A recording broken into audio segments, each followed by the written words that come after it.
Other language words in Hindi already ஒரு series போட்டிருக்கோம். This is series number 2. So தில் சாக்தா ஹே அப்படின்னு சொல்லி தில் அப்படின்ற வேர்டை நீங்க நிறைய மூவிஸ் ஹிந்தி மூவிஸ்ல பார்த்துருக்க முடியும். ஸோ தில் அப்படின்றதுக்கு பியூர் ஹிந்தியில் என்ன சொல்லுவோம் அப்படின்னு பார்த்தீங்கன்னா ஹிருதய அப்படின்றத சொல்லுவாங்க. ஸோ தில் வந்து உருதுல இருந்து வந்த ஒரு வேர்ட், ஹிந்தி வந்து ஹிருதய அப்படின்றது. மொஹபத், ஸோ மொஹபத் அப்படின்றது வந்து உருதுல இருந்து வந்த வேர்ட். நிறைய முகல்ஸ் யூஸ் பண்ண வேர்ட்ஸ்ன்னு கூட சொல்லலாம்.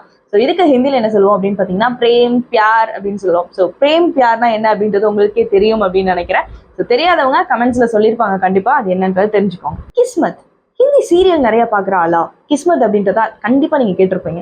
ஸோ கிஸ்மத் அப்படின்றது டெஸ்டினி, ஃபேட், தலைவிதின்லாம் சொல்லுவோம்ல, இதுக்கு தான் யூஸ் பண்ணுவோம். ஸோ இதுக்கு ஹிந்தியில என்ன சொல்லுவோம் அப்படின்னு பார்த்தீங்கன்னா பாக்ய அப்படின்றத சொல்லுவோம். தமிழ்ல கூட பாக்யம்னு சொல்லுவோம்ல, அதே மாதிரி தான். சஃபர், சஃபர் அப்படின்னா வந்து ஜேர்னி, டிராவல் அப்படின்றதுக்கெல்லாம் யூஸ் பண்ணுவோம்.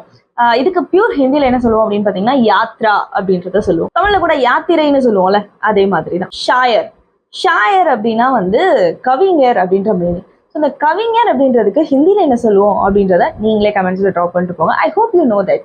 For more video like this, नीचे follow करो online spoken Hindi class Dwarka Hindi.